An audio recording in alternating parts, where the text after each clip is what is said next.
Acabou a Copa e eu queria fazer um vídeo falando um pouquinho de algumas coisas que eu pensei durante o torneio, de algumas coisas que passaram um pouco despercebidas, eu não consegui colocar em nenhum conteúdo, mas que eu queria poder conversar com vocês de alguma maneira, beleza? A gente já fez isso outras 2 vezes nesses vídeos aqui, e agora chegou o momento de fazer a versão Copa, digamos, tá? Com 8 temas aí que vão falar da Copa do Mundo em si, mas também um pouco dos bastidores aqui de eu assistindo e cobrindo a Copa do Mundo e fazendo os conteúdos pra esse canal, beleza? A primeira coisa não é nada demais, eu só queria falar um pouquinho sobre, cara, o sentimento que tu tem quando a Copa começa, né? A gente como amante do futebol, pô, a gente passa 4 anos meio que criando expectativa pra Copa do Mundo. Quando chega na Copa, a gente tá sedento, cara. A gente tá tão sedento que, cara, quando a Copa começou aqui no canal, eu fiz o primeiro jogo da abertura, né? O pós-jogo, do jogo do México, e depois fiz o jogo da Coreia do Sul. E, cara, o jogo da Coreia do Sul era Coreia do Sul contra a República Tcheca. Um jogo fraco. E pegou mais de 100 mil views aquele vídeo. Não porque eu fiz algum comentário fantástico, nem nada do tipo. É óbvio que não. Pegou views demais porque a galera tava maluca por Copa do Mundo. E era um dos primeiros jogos, então as pessoas estavam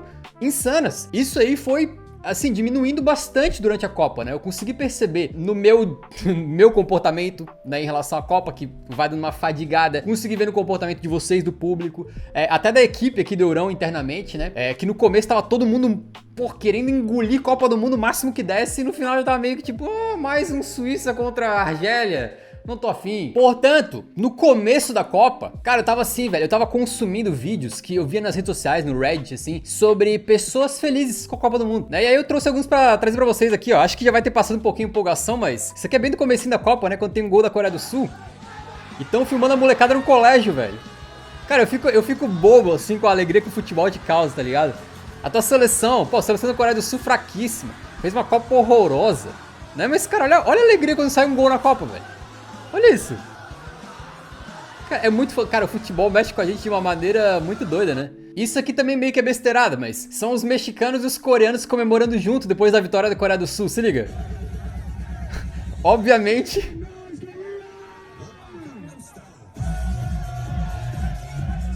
Obviamente a música escolhida é Gangnam Style.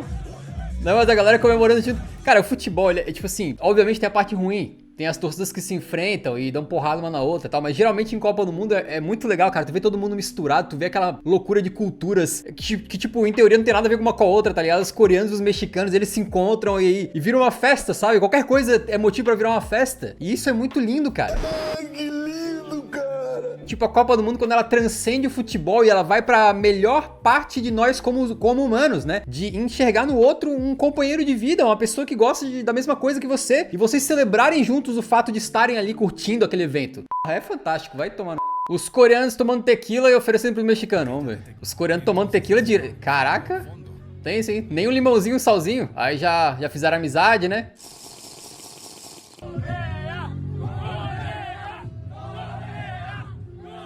Hasta invitaron a mexicanos. Obvio, no la pensaron 2 veces. Cara, tu pega um estranho na rua, abraça e começa a dar tequila na boca dele, todo mundo comemorando junto, cara. Pô, é óbvio que tem muita festa que também acontece esse tipo de coisa, mas... Pô, a Copa... É incrível, cara. Nesse momento eu tava assim, emocionado de ver esse tipo de coisa, velho. E é bobagem, né? É bobagem, mas eu tava feliz demais, cara. O segundo tema que eu queria falar pra vocês é um pouco mais de bastidores, né? Como eu tenho feito muito pós-jogo, e eu não sou um cara que tem formação pra ser comentarista, ou, né, formação de analista tático, nem nada. São coisas que talvez eu queira ir atrás, né? Poder me especializar e aprofundar pra melhorar meus comentários pra vocês. Mas eu não tenho esse tipo de formação. Então é tudo muito novo pra mim e eu vou aprendendo com o tempo. Como eu tenho feito muito pós-jogo e agora na Copa do Mundo foram quase 80, assim, um em sequência do outro, eu fui começando a perceber mais alguns padrões nos jogos que facilitam ou dificultam a minha vida. Então, pra eu vir fazer um pós-jogo pra vocês, né, eu tenho que assistir o jogo, prestando muita atenção. Não posso ficar assistindo o jogo igual a geração TikTok, né, vendo TikTok aqui, o jogo passando, aí eu só olho quando tem um gol. Não é assim que funciona. Eu tenho que prestar atenção, eu tenho que prestar atenção individualmente nos jogadores, o que cada um tá fazendo, movimentações, quem tá bem, quem tá mal. E são 22 jogadores no mínimo por jogo, mas em geral 30 jogadores por jogo, dezenas de jogadas a cada jogo, é muita coisa pra eu ficar de olho. E às vezes, cara, durante um jogo, eu já vou construindo a narrativa e eu já sei o que eu quero falar no vídeo antes do jogo acabar. Eu já vou, tipo assim, quando o jogo vai passando, eu já vou colocando as peças no lugar pra no final, quando eu ligo a câmera e começo a falar, já sai tudo naturalmente. Porque eu já montei o quebra-cabeça do jogo entendeu? Na minha mente aqui. Isso acontece em alguns jogos de forma muito fácil. Por exemplo, França e Senegal, né? Foi o primeiro jogo da França aí. Foi um jogo que eu lembro muito claramente porque ele tem uma narrativa muito fácil de falar, né? É um primeiro jogo, é um primeiro tempo encaixotado em que a França não conseguiu jogar. E no segundo tempo, o Deschamps tira o Olise da direita e coloca no meio. O Olise destrava o time e a França começa a amassar Senegal. Então tu vê que tem uma linha de raciocínio que explica o jogo inteiro. Tá me entendendo? Não é difícil eu explicar pra vocês o que aconteceu dentro do que eu vi, né, fazendo uma narrativa coesa, que faça sentido, que seja bacana. Pô, parece que realmente é uma leitura legal do jogo, né? Agora tem outras partidas que não é assim. Tem partidas, por exemplo, né, eu separei uma aqui das piores da Copa, México e Coreia do Sul. Tu vai falar de um jogo desse, cara? Pô, não aconteceu nada no jogo, rapaziada. Pelo amor de Deus, dois times. A Coreia do Sul horrorosa. O México também não tava muito melhor. Não aconteceu nada o jogo inteiro. Até que o goleiro da Coreia do Sul falhou, né? Entregou um gol ali e tal. Mas basicamente foi isso. Eu não consigo fazer uma leitura tática ou explicar um jogo em que basicamente é perde-ganha, perde-ganha, perde-ganha, perde-ganha e não acontece nada, né? É difícil pra mim. Eu não consigo bolar uma narrativa na minha cabeça. Tanto é que eu acho que eu abro o vídeo desse jogo falando tipo... Bom, rapaziada, sinto muito, mas... esse jogo foi uma naba. Algo assim. Eu lembro que eu tava bem desiludido, né, quando assisti essa partida aqui. Então, é muito mais difícil pra mim fazer um pós-jogo. Outro estilo de jogo que é mais difícil pra mim fazer é jogo que é muito caótico, né? Exemplo, Costa do Marfim e Equador. Cara, não tem um time que claramente tá dominando, não tem um jogador que claramente tá indo muito bem ou um que tá indo muito mal, não tem nenhum lance, assim, que define a partida, fora o gol do Diallo, né, obviamente. Mas é tipo assim, uma partida insana em que acontece de tudo, lá e cá, lá e cá, lá e cá. Muitos chutes pro gol dos dois lados. E aí, eu não consigo construir uma narrativa. Quem tava melhor? Quem tava pior? Qual que foi a mudança tática que fez a diferença? Não sei. Eu não sei. Aí eu começo a fazer o pós-jogo e basicamente vira um pós-jogo em que eu tô narrando o jogo, né? Eu tô falando, aconteceu isso, aconteceu aquilo, aconteceu isso, aconteceu aquilo. Mas sem conseguir, digamos, ter uma leitura de cima da partida, assim. Né, uma leitura holística do negócio. Faz sentido pra vocês? Eu não sei se vocês percebem isso, né, nos pós-jogos, mas imagino que vocês conseguem ter uma noção de que tem pós-jogo que é mais bem explicado, mais bem trabalhado, e tem pós-jogo que meio que, tipo, eu tô ali passando screenshot e conversando um pouquinho sobre o jogo, né, sem muita profundidade, digamos assim. Então, é uma dificuldade que eu tenho, que eu acredito que não é só por eu mesmo ter a dificuldade. Acho que é uma coisa do futebol. Tem jogos que tem uma narrativa mais clara, acontecem coisas mais fáceis de tu entender. E tem jogos que realmente, tipo assim, esse aqui é o caos, esse aqui é o contrário do caos. É um jogo que não acontece nada. Então, é difícil, acho que pra qualquer um, né? Então, pra mim, eu tô sempre sonhando com jogos como França e Senegal, em que eu consigo fazer a leitura facilmente, né? Construo uma narrativa coerente e trago pra vocês direitinho. É esse tipo de coisa que eu gosto, beleza? Outro tema que eu queria falar muito rapidamente, né? Transmissão. Vocês assistiram, quem tá no Brasil, provavelmente a Copa do Mundo pela Casa TV, imagino eu, a maior parte de vocês, né? Já que era de graça pelo YouTube, fácil e tal. Nesse momento, eu estou residindo na Romênia temporariamente, certo? Aqui na Romênia, só tem um lugar que passa a Copa do Mundo, que chama Antena Play, né? Que é o streaming desse canal Antena. Eu assinei, tá? Direitinho, rapaziada. Paguei bem direitinho. Paguei 2 meses, inclusive, né? Porque como a Copa teve 39 dias, tu tem que pagar 30 dias e mais 9. Então eu paguei 2 meses bem certinho pra poder assistir a Copa do Mundo no canal Antena Play. Só que o que acontece? Vamos ver o que acontece se eu clicar aqui. Vai dar ruim ou não vai dar ruim? Vamos ver. Bom, tá repetindo a final da Copa aqui.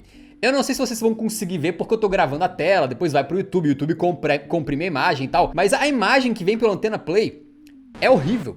É horrível. Eu não tenho nenhuma opção aqui de escolher a resolução que eu quero. Ele carrega automaticamente e a minha internet, ela é muito boa aqui. A minha internet aqui na Romênia é um bagulho absurdo, pô. Não só é muito rápida, como é estável.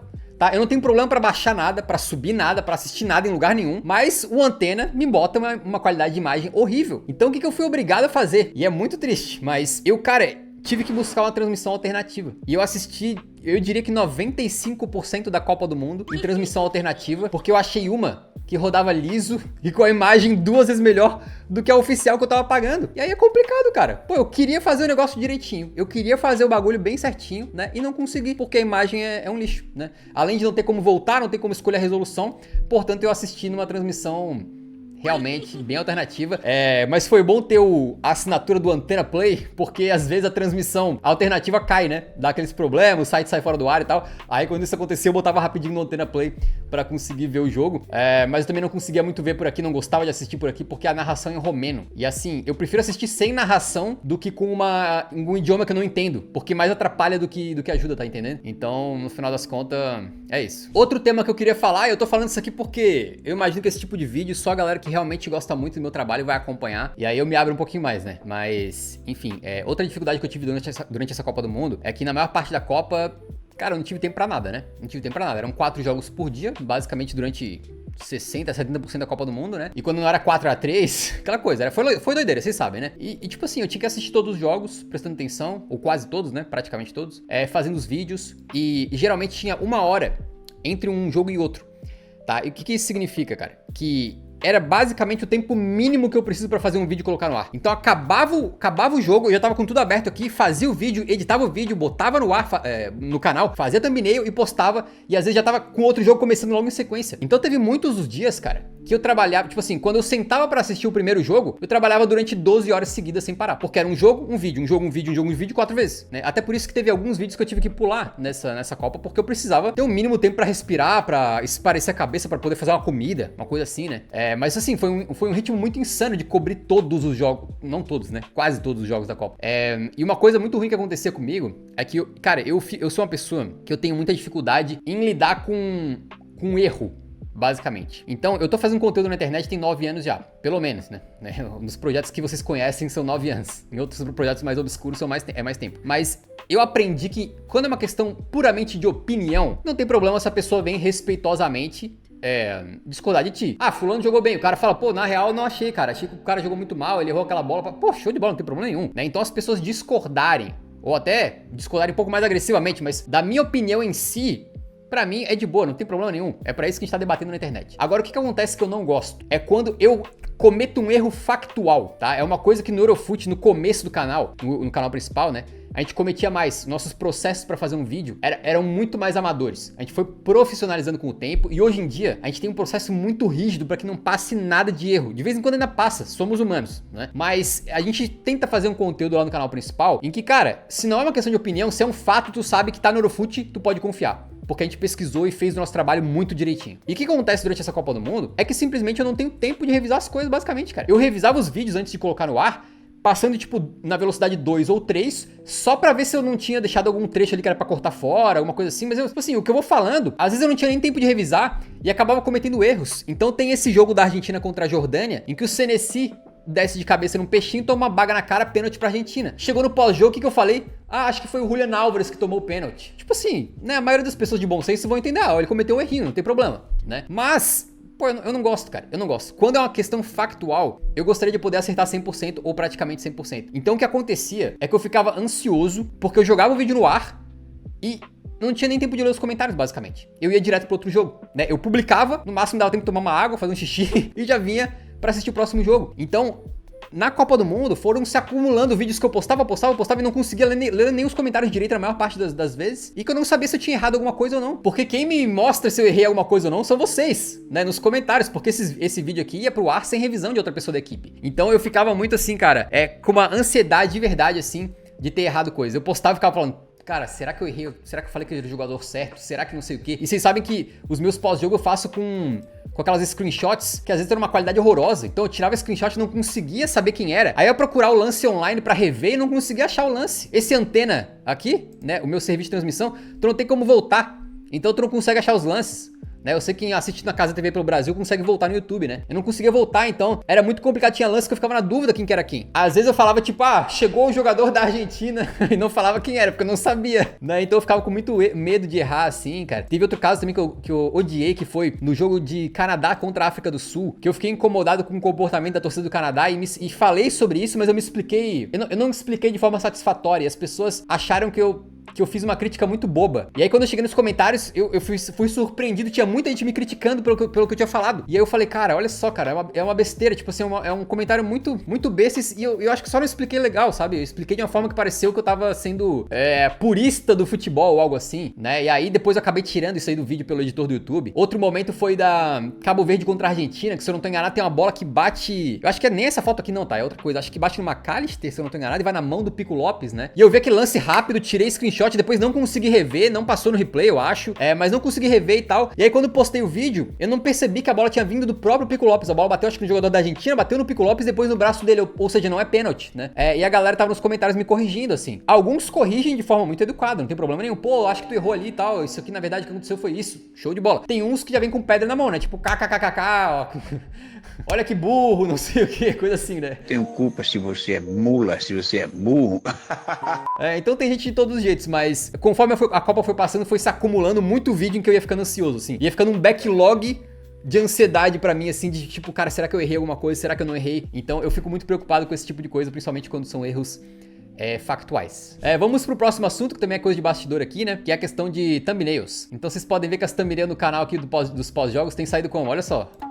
Olha isso aqui. Cara, eu comecei no YouTube, rapaziada, e eu não, tipo assim, eu nunca apareci em thumbnail nenhuma. Tu pode puxar as thumbnails do canal Bitfoot, que é meu canal de games que começou com tudo, né? Cara, deve ter umas 2, 3 thumbnails que eu apareço em mais de 1000 vídeos. Eurofoot, mesma coisa. Nunca coloquei minha cara. Primeiro porque eu nunca achei que isso fosse necessário. O vídeo é sobre futebol, não tem nada a ver comigo. Segundo que no começo eu nem aparecia. No Bitfoot até hoje eu não apareço na maior parte dos vídeos, né? Então eu nunca gostei de colocar a minha cara. Eu achava que era uma coisa que, assim, fazia mal pro vídeo. O vídeo não é, tipo assim, a questão não é eu, entendeu? A questão é os jogadores, é as histórias que eu quero contar. Pra esse canal aqui é mais importante que eu coloque minha cara. Porque é um canal que as pessoas estão buscando a minha opinião, os meus comentários, né? Então eu tenho que colocar ali. Só que assim, eu era muito purista em relação a isso. Quando eu tinha um canal eu ainda tenho, né? Mas tá um pouquinho abandonado. O canal Cortes Bitfoot, eu postava mais cortes lá na época que eu fazia lives, né, na Twitch. E eu comecei a fazer thumbs em que eu aparecia. Eu era tão, assim, dodói da cabeça que naquela época eu só queria colocar na thumb uma imagem que tivesse no vídeo. Tu tá me entendendo? Eu pegava o vídeo e ficava passando até achar um screenshot de uma careta minha que ficasse legal na thumb. Porque eu sempre odiei tanto aquelas thumbs, sabe que os caras tão tipo... assim, fazer aquelas caras malucas, assim, meu Deus, chocadíssimo na thumbnail, assim. Cara, eu sempre tive um desgosto de ver esse tipo de coisa, que eu não queria fazer isso, sacou? Eu não queria ir pra esse caminho. Então, nos vídeos daquele canal Cortes Bitfoot, eu fazia as thumbnails, cara. Eu passava no vídeo procurando um frame que funcionasse e pegava um frame de dentro do vídeo, porque eu queria fazer uma reação que fosse genuína. Eu não queria fazer um clickbait, eu queria fazer uma reação que, se a pessoa viu na thumb, vai ter aquele exato frame dentro do vídeo. Pode ser uma coisa irrelevante que passa rápido e ninguém percebe, mas eu peguei diretamente do vídeo. Aqui no canal de cortes do Eurofoot, eu deixei de fazer isso, né? Eu passei acabo o vídeo e eu tiro algumas fotos minhas fazendo careta. E tu pode ver que no começo minhas caras eram mais neutras, né? Era mais tipo, um sorrisinho, tipo essa aqui talvez um pouquinho, né? Fazendo assim, tá, um sorrisinho aqui, colar e tal. Mas aí conforme vai passando o tempo, o cara vai se soltando. E aí eu comecei a fazer umas coisas assim, né? O que vocês acham disso aqui, rapaziada? Eu acho ridículo.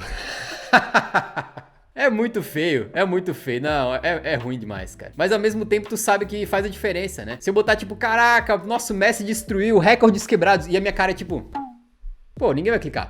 Agora se eu tô tipo, meu Deus, igual aquelas thumbnails que a galera faz, pô, a galera clica mais. Eu tento fazer não tão exagerado, um pouquinho assim, né? Caraca, uau, nossa, Messi, uau. Mas enfim, só queria comentar pra vocês como que ao longo do tempo eu fui me soltando e evoluindo de certa maneira, né? Porque no YouTube tu acho que tem que fazer um pouco dessas coisas também, né? A gente não pode ir tanto pra um lado, eu nunca... Acho eu, né? Que eu nunca vou fazer uma thumb que eu vou estar daquele jeito assim. Mas eu comecei a fazer um pouquinho de careta também. Não gosto, tá? Pior parte disparado de fazer vídeo pra esse canal, na minha modesta opinião, é essa parte aqui. Horrível, odeio. Vamos pra mais um tema muito rapidamente, que é isso aqui.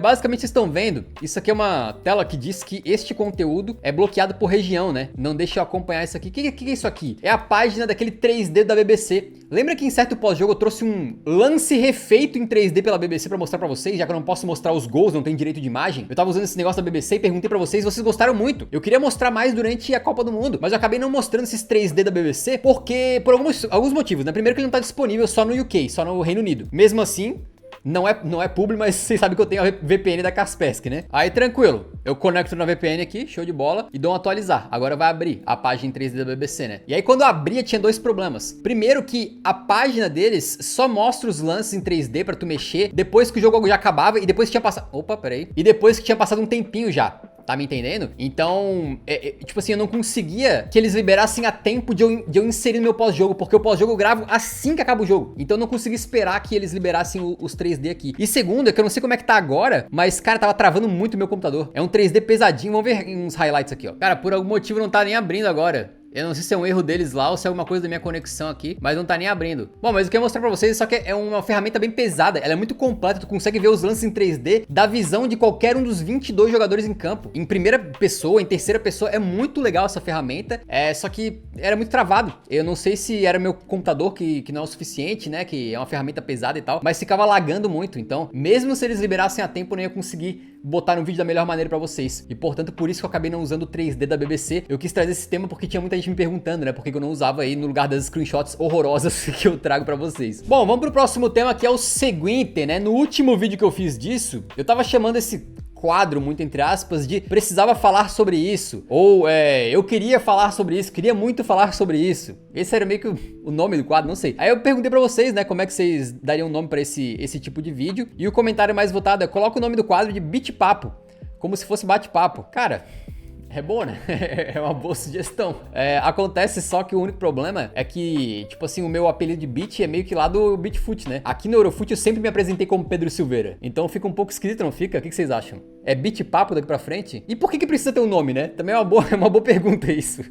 Acho que só pra poder botar na playlist do canal, né? Botar uma playlist chamada Beat Papo e aí bota os vídeos lá. O que vocês acham? Beat Papo é o nome oficial agora, então eu gostei, cara. Ficou legal. O oitavo assunto ia ser isso daqui, né? Saiu aquele vídeo de IA com o Neymar meio que ameaçando estar na seleção brasileira em 2030.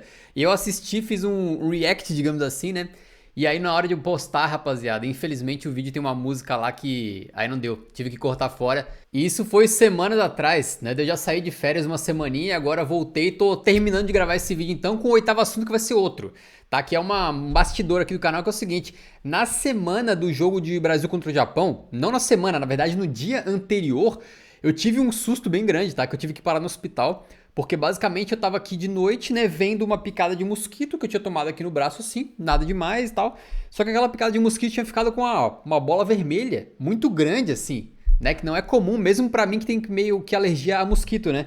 Só que naquela noite eu fui dormir e a bola vermelha, cara, ela tinha começado a fazer tipo assim, saiu um risco da bola aqui onde tava a mordida, né, e começou a subir assim um risco pelo meu braço. Aí eu falei, cara, isso não é normal. Mas eu comecei a pesquisar na internet e poderia ser realmente uma infecção causada por inseto, por parasita.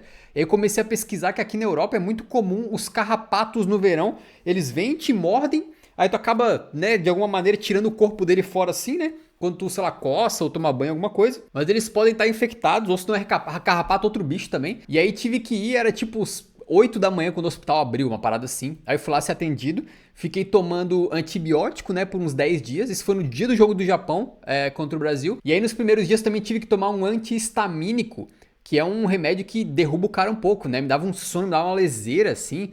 Aí depois eu fui mais inteligente e passei a tomar o antihistamínico à noite, pra ajudar a dormir, ao invés de atrapalhar o meu trabalho durante o dia, né. Mas foi um susto muito grande e agora eu tô curado já, meu braço não tem mais nenhuma infecção.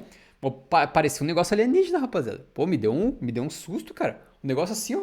Vindo assim, ó. Uma infecção por debaixo da pele. Doideira, né? E o nono assunto, então, de última hora, que é o seguinte, rapaziada. Este canal, onde você está nesse momento, né, vai ter uma mudança bem importante muito em breve. Vocês já estão vendo que o logo tá um pouquinho diferente, né? Então, não fiquem preocupados, tá? Mas se vocês virem uma mudança radical aí no nome do canal, é porque foi necessário, e eu vou fazer um vídeo nas próximas semanas, ou talvez no próximo mês aí, explicando exatamente o que aconteceu. Tranquilo? Mas podem ter certeza que o canal não foi hackeado, nem nada, tá tudo normal, só que eu vou ser obrigado a mudar de nome. Beleza? E mês que vem a gente volta pra mais um Beat Papo. Nós.